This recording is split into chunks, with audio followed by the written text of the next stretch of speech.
आप कोई चुप रह सकते हैं ना थोड़ी देर? माननीय अध्यक्ष महोदय, विश्वास मत पर चर्चा में अभी हमारे माननीय सदस्यों ने भाग लिया और माननीय नेता प्रतिपक्ष उनका आज नया रूप देखने को मिला जो उनसे अपेक्षा नहीं की जाती है, क्योंकि हमेशा वो भावुक भी हैं, सच्चाई की बात करने की क्लेम करते आए हैं, पर आज उनके तमाम आरोपों को मैं अस्वीकार करता हूँ। जिस रूप में उन्होंने प्रयास किए, विश्वास मत पे बोलने को बहुत कुछ था आपके पास में। आप पूछ सकते थे कि 1.5 साल की परफॉर्मेंस गवर्नमेंट की, कोरोना के बारे में आपने जिस रूप में विस्तार से चर्चा की, उसका मुझे बहुत अफसोस भी है, क्योंकि पूरा देश और पूरा देश नहीं बल्कि पूरी दुनिया के लोग तारीफ करते हैं राजस्थान की।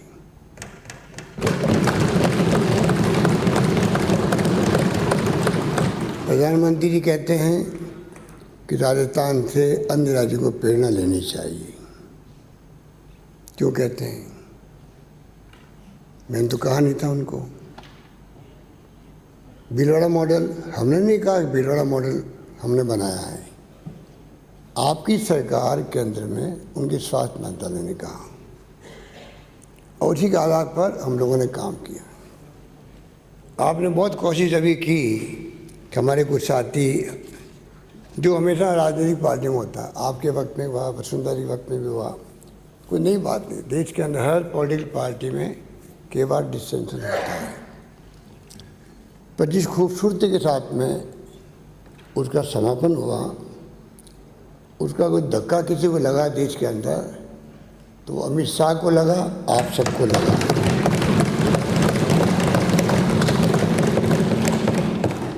उत्साह बौखलाए हो और बौखलाहट आप भी नजर आ रही थी।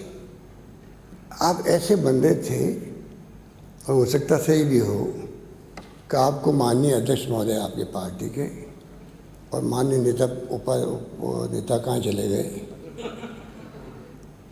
जानबूझ के गए, अनजान हो गए, पता नहीं, परंतु या तो इन्होंने दोनों ने मिलकर आपसे बातें छिपाई है, या केंद्र सरकार के जो बड़े बड़े नेता इस षड्यंत्र में शामिल थे आपके, उन्होंने आपको इन्वॉल्व नहीं किया है, इन दोनों को इन्वॉल्व किया है। इसलिए आप हो सकता है कि इनोसेंटली बोल रहे हो, इनोसेंटली बोल रहे हो, इसलिए मैं आपको क्या कहूँ, क्योंकि आप नेता प्रतिपक्ष हो और आपकी यहाँ राजनीति कहीं चल रही मालूम है आपको। किन किन को इन्वॉल्व करना है, कौन केंद्रीय मंत्री इन्वॉल्व थे, आपको मालूम ही है। उनके नाम तो ऑडियो टैप में आ ही गया, और टैप कैसे हो गई? अरे आप तो गृह मंत्री रहे हैं, मुझसे पूछ रहे हो। लीगल होता है इलीगल होता है, वो आप मुझसे पूछ रहे हो। राजस्थान में कभी परंपरा रही नहीं है इलीगल विधायकों के एमपी के टैप करने की, और ना यहाँ हुआ है, ये मैं कह सकता हूँ दावे के साथ। आपने ऐसी फिरा बांधी, ए भाई ए, आपने ऐसी फिरा बांधी कि जैसे वो वापस लड़ाई शुरू कैसे हो यहाँ पर। आपके सपने कभी पूरे नहीं होंगे।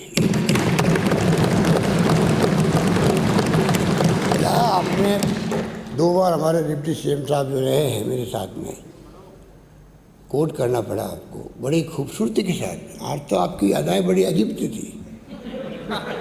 क्या अदा से बोले थे आप कि कैसे वापस 4 महीने बाद, 6 महीने बाद में पुनः कैसे हम षड्यंत्र करें पहले की तरह। वो षड्यंत्र आप लोगों का था, आपकी पार्टी का था, आपकी हाईकमान का था। मुझसे पूछते हो, पूरा देश गवाह है। क्या किया आपकी पार्टी ने अरुणाचल प्रदेश के अंदर? 15 विधायक थे कांग्रेस के, 40 चुरा लिए आप लोगों ने। क्या किया आपने कर्नाटक के अंदर? क्या किया मध्य प्रदेश के अंदर? क्या किया गोवा के अंदर? क्या किया मणिपुर के अंदर? अरे पूरा नंगा नाच हो रहा देश के अंदर, डेमोक्रेसी खतरे में है, उसकी चिंता नहीं आपको। अरे आप जैसा वरिष्ठ नेता है, आपको तो कम से कम चिंता होनी चाहिए, देश में डेमोक्रेसी खतरे में है, उसको स्वीकार करें हम सब लोग मिलकर के, बचाएं उसको। जिस प्रकार देश में राज चल रहा है, 2 लोग राज कर रहे हैं, किसी पूछ हो रही है क्या? अरे अंदर अंदर धमड़े दे रहे हो आप लोग, धमड़े दे रहे हो आप लोग। आपकी पार्टी नेता ऊपर जाके दिल्ली के अंदर मेंबर पार्लियामेंट बने बैठे हैं, केंद्रीय मंत्री हैं, उनकी क्या स्थिति हो रही है, वो पूछ रहा है उनको। किस रूप में देश में राजनीति हो रही है, किस रूप में फैसले हो रहे हैं, कोई सोच सकता है? डेमोक्रेसी यहाँ पर है, चुनी सरकारों को टोपल कर दो, ये डेमोक्रेसी है। षड्यंत्र करके आपने सरकार को बदलने का पूरा प्रयास किया, और ऐसा बुगला भगत बन रहे हो आप तो खुद ही, जिसे आपको कुछ मालूम ही नहीं है। अरे 100 चूहे खा के बिल्ली निकली हज को, वो हालात देश में बना दिया आपकी पार्टी ने, परवाह नहीं करी वो पार्टी आपकी। हम सब चिंतित थे, मैं दिल से चिंतित हूँ। मैं 69 साल का हो गया हूँ, 50 साल से राजनीति कर रहा हूँ, 50 साल से। मैंने भी 3 बार केंद्रीय मंत्री रहा, 3 बार प्रदेश अध्यक्ष रहा हूँ, 3 बार मैं AICC के महामंत्री रहा हूँ, और 3 बार आप सबके सहयोग से मैं मुख्यमंत्री हूँ। मैं आज चिंतित हूँ, और मैं नहीं हूँ, आप मेरे कई लोग चिंतित होंगे, क्योंकि राजनीतिक पार्टी बोलते नहीं है। मैंने पत्र लिख दिया, उतना बेहतर हो गया। अगर मैं मेरे विधायकगणों को, मैं इस सदन का नेता हूँ, आपने मुझे चुना है, अगर मैं एक डिओ लेटर लिख दूँ इनको, कुछ जरूरी है को मेरी बात को मान के चलें, आपकी अंतरात्मा के वो काम करें आप लोग। कैलाश मेघवाल जी ने स्टेटमेंट दिया, पूरे राजस्थान के अंदर उनका वेलकम हुआ, क्यों हुआ? वो सच्चाई थी, वो सच्चाई थी।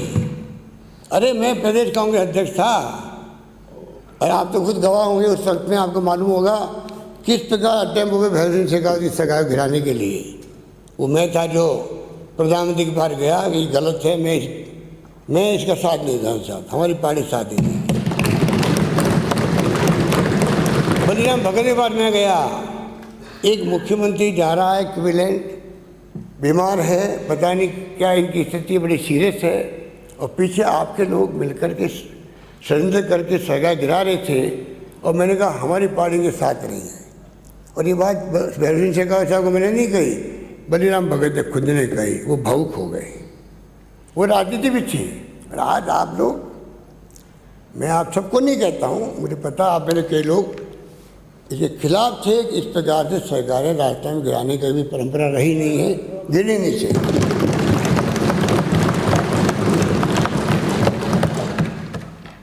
आपकी पार्टी का अधिकांश लोग चाहते थे, और मैं उम्मीद करता था आप भी चाहते होंगे, क्योंकि आपकी पर्सनैलिटी ऐसी रही है। आज आपका दूसरा रूप देख करके मुझे बहुत दुख हो रहा है, इसलिए मैंने कहा हो सकता है आपको जानकारी लोग देते नहीं होंगे, बड़े बड़े नेता बैठे हुए हैं और छिपके। अरे भाई छिपके दिल्ली जाने क्या दुख है? दिल्ली राजधानी है, जाओ आओ, हम भी जाते थे आते थे, कोई दिक्कत नहीं है। छिपके गए, रात को कॉन्फ्रेंस में भाग लिया और रातों रात वापस आ गए, इसमें पकड़ हो गए, और मीडिया कह रहे हम तो गए ही नहीं दिल्ली, हम तो यहीं पर हैं।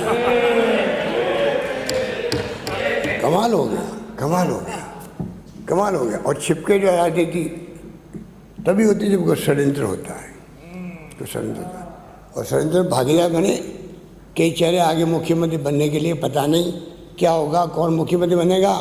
वसुंधरा जी का कैसे प्रतिस्पर्धा करने का मौका अच्छा मिला है। हाईकमांड भी जो सुनते हम लोग, मुझे तो आप लोगों ने मौका दिया नहीं इनसे बातचीत करने का, ऐसे एडवाइजर इनको मिल गए 2004 के अंदर ही। अरे मैं वो व्यक्ति था जब शेखावत साहब चुनाव हार के 32 पे आ गए थे, हम तो 21 पे आए, अच्छी बात सबको मालूम है। वो 32 पे आ गए थे, मुख्यमंत्री थे तीसरी बार, और मैं 156 लेके आया था राजस्थान का। हमने कभी घमंड नहीं किया मैं खुद गया उनके घर पे, शपथ लेते ही पहले गया मुख्यमंत्री ऑफिस के अंदर, सीधा उनके घर गया, 3 बातें कही। आराम से आप रहें, कोई सिक्योरिटी आपके पहले वो जो मृदा कांड हुआ था उसमें आपको थ्रेट है, पूरी सिक्योरिटी रहेगी अध्यक्ष महोदय, और आपकी प्रॉब्लम बीमारी की है, 2 बार पहले आपने ऑपरेशन करवाया है, कोई तकलीफ आएगी नहीं डॉक्टर से, कोई आप महसूस भी कर लो तो आप मुझे इतला करना। मेरे तमाम मंत्रिमंडल के साथी, खेती राठौड़, चंद्रमल वेद, देवेंद्र सिंह जी, जो मंत्री थे प्रद्युम्न सिंह जी, सारे लोग ऐसे में निकल के घर जाते थे चाय पीने के लिए, गपशप करते थे। वो टाइम भी देखा हमने। और मैं हिला होली वाले में खुद जाता था या वो मेरे आते थे। वसुंधरा हमारे मुख्यमंत्री ऐसे सलाहकार इनको मिल गए। ये पूर्व मुख्यमंत्री तो उनको तो पता नहीं, उनसे मिलने ही पाप है। ये राठौड़ साहब बैठे, मेन एडवाइजर यही थे उस सब में, यही थे। और मैंने उम्मीद करता था इनसे, ये मुझसे कई बार मिलते थे पहले, छिपके नहीं, सबके सामने। और बैरिन से कहा कि ट्रेनिंग लिए थे, तो मैंने कहा ये तो कम से कम वसुंधरा जी को सही सलाह देंगे, पर इनसे भी उम्मीद ख़त्म हो गई। पूनिया साहब नए आए हैं, बड़े अच्छे व्यक्ति हैं, बड़ी तारीफ सुनते थे, पहली बार एमएलए बने हैं, पर इतना बड़ा पार्टी दबाव है, जब तक प्रेस नोट में ऐसी बातें नहीं लिखोगे, नेता नहीं बनोगे। तो ये भी अभी इनका रुख बदल गया लिखने करने का। क्या तो इनकी पहले सोच थी और क्या सोच बदल गई इन लोगों की। इस प्रकार से आप लोगों ने राजनीति की। तो माननीय अध्यक्ष महोदय, मैं माननीय सम्मानित नेता पद पर कहना चाहूँगा, आपकी कोई चाल, हमारा जो कुनबा बैठा हुआ है, इसको आप कितनी कोशिश कर लोगे, आप, आपके साथी, आपके हाईकमान, जिसे तय कर रखा है राजस्थान सरकार को मैं गिरा के रहूँगा, और मैं तय कर चुका हूँ किसी कीमत पर गिरने नहीं दूंगा।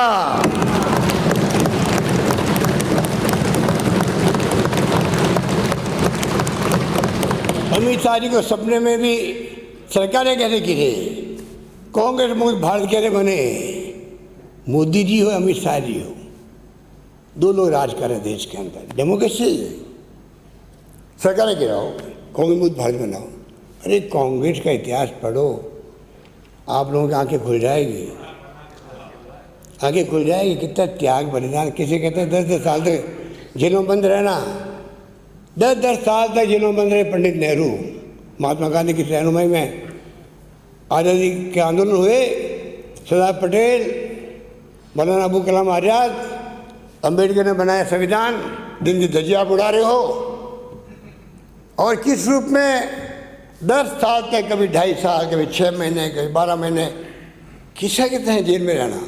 अरे जैसे मिल गई कि अरे आप लोगों की पार्टी से उंगली भी नहीं कटाई थी, अपनी उंगली नहीं कटाई है, किस पूछा बातें करते हो, क्या मुकाबला करोगे कांग्रेस से।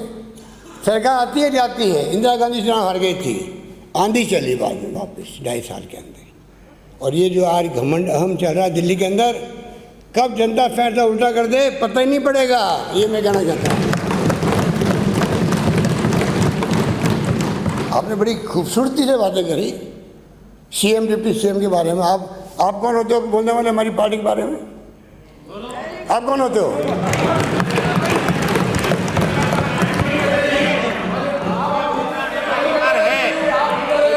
आपने अकेले ने ठेका नहीं लिया हाउस में बोलने का, हाउस में बोलने का मेरा अधिकार है। बोल रहे हैं प्लीज, आप हिल नहीं, उन्होंने हिल नहीं किया, आप समझ सीनियर आदमी हैं, जब वो बोल रहे थे आप नहीं बोल रहे प्लीज। आप नहीं कह सकते, हमारी पार्टी के अंदरूनी मामले, आपकी पार्टी के अंदरूनी मामले। हम तो नहीं कहते हैं आपका रिश्ता क्या वसुंधरा जी से, हम तो नहीं कहते हैं यूनिस का आपका प्यारा हो गया वसुंधरा जी का और राजेंद्र अलग क्यों हो गया, हमें पता ही नहीं है। ये आपकी पार्टी झगड़े हैं, हम क्या कर सकते हैं। हमने कभी नहीं कहा हाउस के अंदर आप पंचायती करो, हाउस के अंदर हमारी पंचायती करोगे आप लोग, आप पंचायती करोगे, आप पंचायती करोगे। मान लो बस, तो ये कैसे मान लो बस, क्या है? मान लो बस। नहीं यहाँ पे मेरा काम है, मेरा काम है, का अधिकार है, मेरा काम का अधिकार नहीं है। आप चाहो जो मान्य कटारिया जी प्लीज, आप मान्य कटारिया जी, आप जब तक वो बोल रहे हैं इंटरव्यू नहीं करें। Don't set a wrong president please, for God sake don't set wrong president. आप सीनियर लीडर है, कोई आदमी बोल रहा है तो उसके बीच मुझे खुशी होती डोंट डू इट प्लीज। कि मैं भी बेरोजी शेखावत और अशोक गहलोत के बीच में जो संबंध रहे थे उनके चुनाव आने के बाद में, अगर मेरे संबंध में वसुंधरा जी वैसे ही रहते 15 साल तक, तो मैं समझता हूँ कि हम आपस में आदान प्रदान करते अपने अनुभवों का। एक बार शासन हमारा आया, एक बार आपका आ गया अनुभव। अगर अनुभव एक्सचेंज होते और ज़्यादा अच्छी सेवा राजस्थान की हो सकती थी।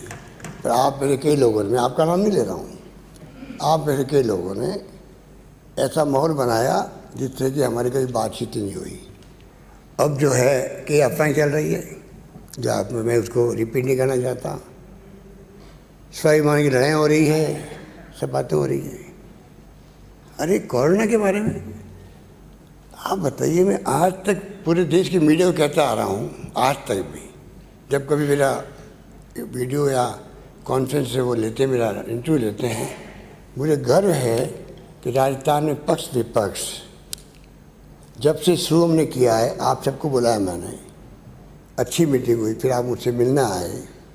मैंने बाद में धर्मगुरुओं को बुलाया, डॉक्टरों को बुलाया, उसके बाद मैंने एक्टिविस्ट से बात करी और कोई 50-60 पीसी कर ली मैंने, सरपंच तक कर ली, वार्ड पंच तक कर ली, ग्राम सेवक तक कर ली, किसी को नहीं छोड़ा, पुलिस कांस्टेबल तक कर ली।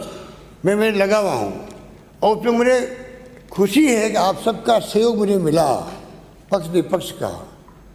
चाहे वो हम लोगों ने सोशल सिक्योरिटी की स्कीम चलाई हो, कैश बांटा हो, काइंड में एमएलए फंड में से आप लोगों ने सेवा की हो, दानदाताओं को मोटिवेट किया हो, मामा साहब ने आगे आए हों, एमएलए को मोटिवेशन आए हों, मैंने पक्ष विपक्ष को साथ रखा, एक समान श्रेय दिया। मैंने कोई राजनीति नहीं करी कोरोना के अंदर। अभी चाहे वो होटल में बैठे रहे होंगे, रोज वीडियो कॉन्फ्रेंसिंग होती है, आप भी देखते हो, फिर भी आपने उसका जिक्र नहीं किया। 21 घंटे मैंने वीसी करी, आपकी पार्टी के 80% लोगों ने तारीफ़ करी, 90% लोगों ने तारीफ़ करी, हमारे यहाँ कोई दिक्कत नहीं, सब अच्छा काम कर रहे हैं। मुझे गर्व होता है कि पूरे देश के अंदर इसी कारण से उपलब्धि राजस्थान को मिली कि शानदार कोरोना में काम हो रहा, उसमें राजनीति क्या हो। एक आप तो भावुक आदमी हो कटारिया जी, एक इंसान की जान चली जाती है, कितना दुख होता है हम लोगों को, कितना दुख होता है, एक की जान क्यों जाए। और ये सोच कर कि हम लोगों ने कोई भूखा नहीं सोए, पड़ोसी की मदद करे, उसी रूप में हम लोगों ने छूट दी एमएलए को, उसी रूप में हम लोगों ने सबको साथ लिया। और आज तक मैं इंटरव्यू में कभी आप लोगों की टिप्पणी आ भी गई, मान लो अध्यक्ष जी की किसी की आ गई है राजनीति में कोरोना को लेकर, तब भी मैंने कहा नहीं, हमारे वहाँ तो पक्ष विपक्ष, प्रदेश की जनता, एक्टिविस्ट सब मिलके हम लोग लड़ रहे हैं। ये जंग है जीवन को बचाने की, ये जंग है जीवन को और आजीविका को बचाने की। लॉकडाउन हुआ लंबा, बर्बाद हो गए, पूरा देश बर्बाद हो गया, पूरा प्रदेश बर्बाद हो गए, सवारी रेवेन्यू कम हो गई, केंद्र की होगी, हमारी कम हो गई, अभी तक 40% आ गए। कैसे हम लोग काम कर पाएंगे, चिंता वो होनी चाहिए, डिस्कशन होना चाहिए था। आप मुझे पूछ रहे हो, आप बताइए, मेरा जवाब देना आपका, आपने क्या कर लिया। अरे क्या कर लिया, आप देख रहे हो भुगत रहे हम लोग 6 महीने से, जीवन बचाने का पैसा हमारे सामने है, उस पर तो कम से कम लोगों में तो व्यवहार बदल गए, सोच बदल गई कि क्या पता नहीं कल मैं जिंदा रहूँगा नहीं रहूँगा तो मेरे धन क्या काम आएगा। शादी आ गई लोगों के अंदर, पूरी तरह देश के अंदर, दुनिया के अंदर सोच बदल गई व्यक्ति की। और उस कोरोना के अंदर भी कैसे सरकार टॉपर हो मध्य प्रदेश की। अरे कोरोना के अंदर भी वो लापरवाही, 1 महीना तक उठा बड़ा चलती गई, कोरोना फैल गया मध्य प्रदेश के अंदर। यहाँ पर कोरोना आया तो खबरें आ रही थी दिल्ली से, कोरोना नो कोरोना। हमारा मिशन टॉपर है, मिशन लॉटस है, जो भी नाम देते आप लोग, वो कंटिन्यू रहना चाहिए, कंटिन्यू रहना चाहिए। आप बताइए कहाँ जा रहा देश, कोरोना में जिंदगी जा रही है और मिशन कंटिन्यू रखो आप लोग, कंटिन्यू रखा गया। मार्च के अंदर चुनाव थे राज्यसभा के, मध्य प्रदेश के सीएम साहब शपथ ले रहे हैं, जुलूस निकले बड़े बड़े, पार्लियामेंट चल रही है, अचानक 2 दिन पहले election commission of India postpone करता चुनाव को। क्यों करता भाई? अरे परसों चुनाव होने वाले हैं, वोटिंग पड़ जाएगी। इसलिए कि जो उनका षड्यंत्र था, एक कैसे हम मध्य प्रदेश गुजरात की तरह तोड़फोड़ करें। 14 विधायक तोड़ लिए आपकी पार्टी ने। जब मिस्टर अमर पटेल खड़े हुए थे वहाँ पे, तो हम जीत के आए थे। 2:30 बजे तक रात को हमारे गृह मंत्री महोदय वहाँ बैठे रहे थे असेंबली के अंदर। 14 विधायक तोड़ लिए, इस बार 7 और तोड़ लिए। इसीलिए चुनाव पोस्टपोन किए गए। उनको उम्मीद थी कि राजस्थान से भी उम्मीद थी, गुजरात में और 7 तोड़ लिए इस बार, एक चीज निकालने के लिए। क्या हो रहा है ये तो सोचो कम से कम। डेमोक्रेसी नहीं रहेगी तो हम आप कहाँ रहेंगे? उसकी कोई चिंता नहीं। शानदार मैनेजमेंट की तारीफ नहीं करी आपने। मैं तो उम्मीद करता था कि आज पूरे हाउस के अंदर आरबी और कोविड की जब चर्चा होगी तो आप कहेंगे भाई राजस्थान, वो उदाहरण पेश किया राजस्थान ने, जब पक्ष विपक्ष से मिल करके राजस्थान के मैनेजमेंट की कमी नहीं रखी। और मेरे को गर्व कहते हुए मैं संतुष्ट हूँ। मेरे विधायकों को मैं अलो भी नहीं करता। मुझे मालूम है सब ने मिलकर इतना शानदार काम किया अपने क्षेत्रों के अंदर, जनता खुश है। हमारे विधायक लोगों ने कहा, पहले फ़ोन आते थे काम के लिए, अब फ़ोन आते हैं आप डटे रहना, भले महीना भर लग जाए, 2 महीना लग जाए, सरकार गिरनी नहीं चाहिए। ये स्थिति बनेगी।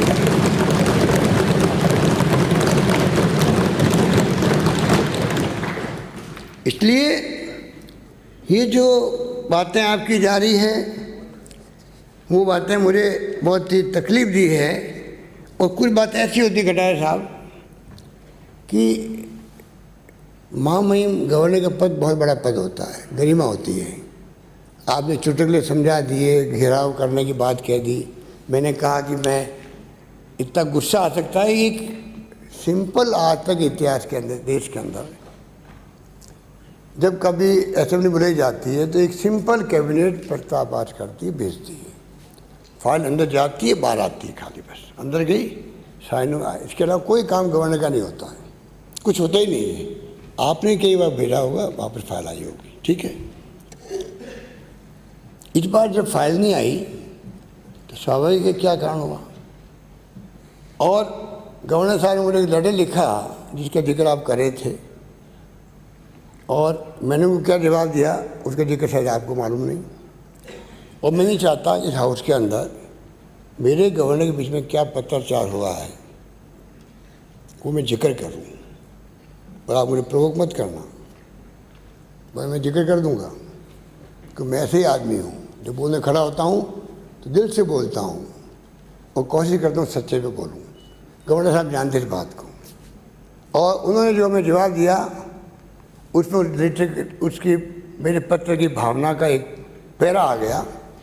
वो उनका बड़प्पन है। जब मैंने उनको बात करी तो उन्होंने मेरी बात छिड़ कहा कि वो मैंने खुद ने महसूस किया, मैंने मेरे आदमी को डांटा, ये आपको नहीं करना चाहिए था, वो बातें मुझसे मत करो आप कृपा करके। परंतु मैं कहना चाहूँगा आपको कि एक फाइल जाती वापस आती है। मैं जानता हूँ गवर्नेंस पे दबाव होते हैं, केंद्रीय गृह मंत्री के भी होते हैं, सबके होते हैं, उनकी अपनी मजबूरी रही होगी, वो मैं चैप्टर बात करना नहीं चाहता। एक अच्छे इंसान हैं, अच्छे गवर्नर साहब, भले आदमी हैं। कोविड के अंदर उन्होंने लगातार सब एमएलए को फ़ोन किए, मंत्रियों को फ़ोन किए, पूछते रहे, बुलाते रहे। मुझे अच्छा लगा कि पहले गवर्नर आए हैं जो कि इतना इंटरेस्ट ले रहे हैं, तो मुझे उनसे कोई शिकायत नहीं रही। पर वो शिकायत वाजिब थी। तो मैंने कहा जनता में गुस्सा आ सकता है, गिराव कर सकता है, मेरी जिम्मेदारी नहीं होगी। ये मैंने नहीं कहा मेरी सरकार उनका बचाव नहीं करी, मैंने नहीं कहा है। आप लोग जो गलतफहमी पैदा करते हो उनके दिमाग के अंदर, मैंने कहा गुस्से में लोग आ जाएंगे और ये पॉलिटिकली लैंग्वेज होती है। कोई 7 करोड़ लोग आएंगे यहाँ पर, आएंगे तो मेरी जिम्मेदारी, मेरी व्यक्तिगत जिम्मेदारी नहीं होगी। सरकार तो पुलिस भी है, प्रशासन भी है, वो तो बचाव करेगा ही करेगा, कौन गवर्नर या कोई हो गवर्नर। पर ऐसा फैलाया गया जैसे कि मतलब मैंने कह दिया भाई कुछ भी हो जाएगा, हमें पता नहीं पड़ेगा क्या होगा गवर्नर उसका। चलो कोई बात नहीं, वो तो हम लोग दोनों के बीच की बात है। इस रूप में जो कुछ भी हुआ वो अच्छा नहीं हुआ। 3 बार फाइल गई वापरी, और इतने एडिटोरियल लिखे गए देश के अंदर, कुछ 100 लिखे गए होंगे। ये व्यक्ति जो ज़िंदगी भर इन्होंने अच्छी कमाई की थी, गवर्नर साहब ने, अच्छी इनकी छवि रही है देश के अंदर, अच्छा इनका ऑरा रहा है सब पार्टियों के अंदर। कांग्रेस वाले तारीफ करते थे, पहली बार उनके खिलाफ में 100 एडिटोरियल लिखे गए होंगे, कोई सोच सकता है क्यों लिखे गए हैं? क्योंकि आपकी पार्टी नेताओं ने उनको तंग किया होगा, उनको गाइड किया होगा, मजबूरी में उन्होंने हमें परमिशन नहीं दी असेंबली बुलाने के लिए। उनका कोई हक नहीं था, उनका अधिकार ही नहीं है। अगर कैबिनेट लिख के भेजता है, गवर्नर को असेंबली बुलानी पड़ती है, कोई कारण है ही नहीं है, हमारा बहुमत खत्म हो सकता है, तो गवर्नर कह सकता है आपको असेंबली बुलानी पड़ेगी और फ्लोर टेस्ट करना पड़ेगा, इसके अलावा कोई काम नहीं होता उनका। इस मामले में क्या किया गया?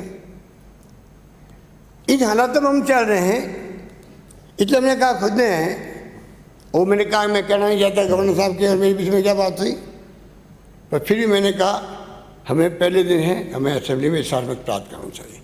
जनता में ऐसे चले गए हैं, पता नहीं इनके बीच में क्या क्या बातें हो रही हैं। आगे हम सबको मिलकर काम करना है, तो कमरे का माहौल ऐसा बने जिससे कि हम मिलकर काम कर सकें।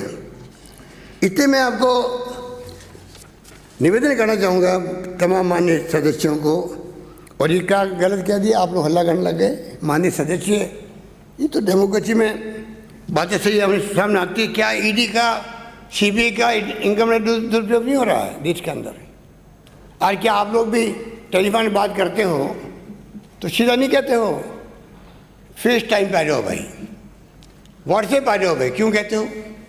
क्या डेमोक्रेसी में ये बात अच्छी है कि आप कहते हो कि फेस टाइम पे आ जाओ, व्हाट्सएप बात करो, खुल के कोई बात नहीं कर सकते देश के अंदर?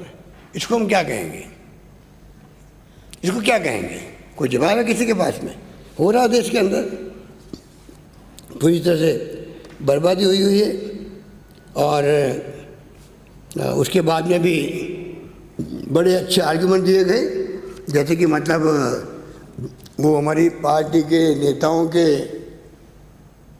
आपको बहुत बड़ी चिंता है हम लोगों की, और इसलिए कि ये क्या हुआ, आपके घर की लड़ाई थी और बदनाम क्यों कर रहे हो? आपने अच्छा बचाव करने का प्रयास किया हाईकमांड का, आपका वो आपका फ़र्ज़ था, इसलिए मुझे एतराज़ नहीं है उसके अंदर।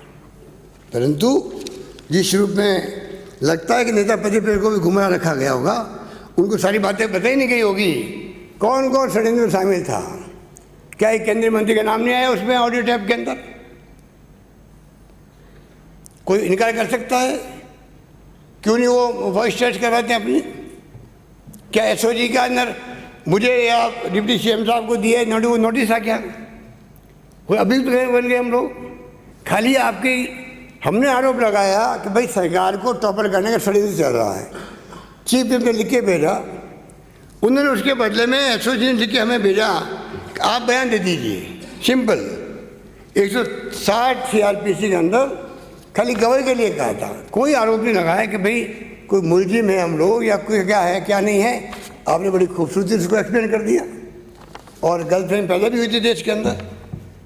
खाली सीएम, डिप्टी सीएम अथवा अन्य किसी एमएलए को नोटिस मुलजिम के तौर पर नहीं भेजा गया, तथ्यों की जानकारी होने के लिए संभावित गवाह के तौर पर बयान, संभावित गवाह, अगर आप कुछ कहना चाहते हो, बयान लिखने के लिए समय और स्थान पूछा गया खाली। पर आप ऐसा बोल रहे हो जैसे कि वास्तव में बहुत बड़ा षड्यंत्र हो गया और एसओजी का दुरुपयोग हो गया। अरे हम जब आरोप लगाते हैं ईडी पर, सीबीआई पर, इनकम टैक्स पर, तो हम खुद ही दुरुपयोग करेंगे एसओजी का और एसीबी का। क्या वो अगर हमारे एमएलए वहाँ पे बैठे हुए हैं, वो उनके गवाह लेने नहीं, बयान लेने नहीं जाएंगे उनके पास में, और हमारे यहाँ कोई टेलीफोन टैप नहीं होता। मैं फिर आपको कहना चाहता हूँ, आप विश्वास दिलाता हूँ, आप निश्चिंत रहो, कोई अफवाह नहीं चलनी चाहिए। इसलिए मैं माननीय अध्यक्ष महोदय यही कहना चाहूँगा, यहाँ पे टीडी का प्रकोप की बात भी हुई है। पेट्रोल डीजल के दाम तो कमाल ही हो गया, 20 दिन तक लगातार बढ़ते गए। 10 पहले बढ़ते थे, देश के अंदर हंगामा होता था, और आज आपकी पार्टी की सरकार ने वहाँ पर डीजल पेट्रोल के दाम लगातार बढ़ाते गए, कोई पूछने वाला नहीं आपको। और किस प्रकार राजनीति का पतन, नैतिक पतन हो रहा है, सबको मालूम है, मैं क्या कहूँ, आप खुद समझते इन बातों को। और आज जो स्थिति हम अलग से अध्यक्ष महोदय आपको रिक्वेस्ट की गई है कि हम चाहेंगे कोरोना पर और लॉकडाउन के बाद में जो स्थिति बनी है फाइनेंशियल, स्लो डाउन पहले ही था, कोरोना के पहले ही स्लो डाउन था इकोनॉमिक, अब और ज़्यादा बनी है, तो हम सबका फर्ज बनता है कि हम क्यों नहीं उस पर चर्चा करें पब्लिक का कॉन्फिडेंस बढ़ेगा और उसी हिसाब से हम चाहेंगे कि बाद में हम लोग अपना काम कर सकें। इसलिए मैं आपको रिक्वेस्ट करूंगा कि आप जब भी चाहें हाउस वहाँ पर बुला लीजिए। उस पर मैं चाहूँगा कि हमारे सब साथी, क्योंकि मैंने 21 घंटा वीडियो कॉन्फ्रेंस की थी और मैं आभारी हूँ वसुंधरा जी का भी, वहाँ पे लखनऊ में थे तब भी जुड़ी वहाँ पर, आप खुद जुड़े थे उसके अंदर, आप भी जुड़े थे, सब लोग जुड़े और आपके मेंबर पार्लियामेंट जुड़े थे, कई केंद्रीय मंत्री आए वापस चले गए टाइम के कारण से, पर सब ने पक्ष विपक्ष ने उस वक्त में 21 घंटा बैठ करके जो कुछ मुझे सलाह दी मैंने प्रयास किया उन सलाहों के आधार पर मैं और क्या फैसले करूं। सबकी जानकारी में एक रघु शर्मा स्वास्थ्य मंत्री है, पूरी टीम बनी हुई डॉक्टरों की, रोज बैठ के हम लोग वीसी करते हैं कलेक्टरों के साथ में, CMHO के साथ में, कोई कमी नहीं रखी है, पूरा शानदार प्रबंधन है। अगर आपको ये एहसास होता हो कि ये कैंप लगने के कारण कोई तकलीफ आ गई है तो मैं आपको विश्वास दिलाता हूँ, निश्चिंत रहो। राजस्थान की जनता के घर घर के अंदर विश्वास है। कोरोना काल के अंदर इस सरकार ने हमारे पूरा हिफाजत रखी है, ध्यान रखा है, तो कोई दो राय नहीं है। और इसीलिए मृत्यु दर सबसे कम है राजस्थान के अंदर। एक बार जुलाई में तो 1% नीचे चली गई थी। रिकवरी रेट शानदार है हमारे यहाँ पर, डब्ल्यू रेट बहुत शानदार है हमारे यहाँ पर, पैरामीटर शानदार है, कोई चिंता करने की बात नहीं है। चिंतित हम हैं, आप सबके सहयोग से चिंतित है, उसमें आप सबका सहयोग मुझे मालूम है। इसलिए मैं लंबी बात नहीं करता हुआ अध्यक्ष महोदय, क्योंकि आज आर्थिक तंगी, कोरोना, देश में कई हालात थे, चाइना का हालात अलग था, उस पर चर्चा तो हो नहीं। खाली आपने खड़े होकर के मुझे किस प्रकार से आपने बड़ी होशियारी से और वही गुलाब सिंह कटारिया जी के माध्यम से जो कुछ कहने का प्रयास किया गया, मैं समझता हूँ कि उसमें कोई मैं स्वीकार करने तैयार हूँ। आपकी बातों में कोई दम नहीं था, आप खाली अपना फेस सेव कर रहे थे। आपको मालूम नहीं है कि आपकी पार्टी के नेताओं ने क्या क्या षड्यंत्र किए, या तो जानकारी नहीं है आपको, और जानकारी है आपको तो आप जानबूझ करके आप उनके पार्ट और पार्षद हैं। आप मिलकर के हमारी सरकार को टॉप करने के लिए पूरा प्रयास कर रहे थे, उसमें आपको बहुत बड़ा झटका लगा, तब हम एक हो गए। तो इतना बड़ा झटका लगा, और झटका अभी तक आप सहन नहीं कर पा रहे, मैं कहना चाहता हूँ। अब लास्ट में जो हमारे राजा राठौड़ साहब ने कहा, तो इधर उधर की बात न कर, मुझे पता नहीं आपका मकसद तो क्या था। तो मैंने मेरे दोस्त से वो पूरा शेर मंगाया है, आपको तो मैं पढ़ के सुना दूँ उसको। वो शेर पूरा ये है, तू इधर उधर की बात ना कर, ये बता कि काफिले क्यों लुटे, काफिले क्यों लुटे, ये बता के कारवां लूटा तो एक मिनट। मुझे राजजनों से गरज नहीं, मुझे राजजनों से गरज नहीं, जिन्हें लूट लिया उसे गरज नहीं, शिकायत नहीं। तेरी रहबरी का सवाल है, तेरी रहबरी का सवाल है, तू जो नेता बना फिरता है उसका सवाल है तुम्हारा और हमारे माननीय आमिर जाने वाले सदस्य के, तुम दोनों का और एक केंद्रीय मंत्री का। तुम्हारी रहबरी का सवाल है कि कारवा क्यों लुटा। आप लोग नेतागिरी कर रहे थे सरकार गिराने के लिए, ये बताओ आप। आगे इसका जवाब है, मैं बताऊं क्यों लुटा, मैं बताऊं काफिला क्यों लुटे। वो जो काफिले का रहबर था, जो लीडर था, वो था राजजनों से मिला हुआ, वो खुद ही मिला हुआ था लुटेरों से। उसे काफिले की फिक्र न थी, उसके काफिले की फिक्र न थी, उसे रहजनी का ही काम था, उसके खुद का काम यही था। धन्यवाद, जय हिंद।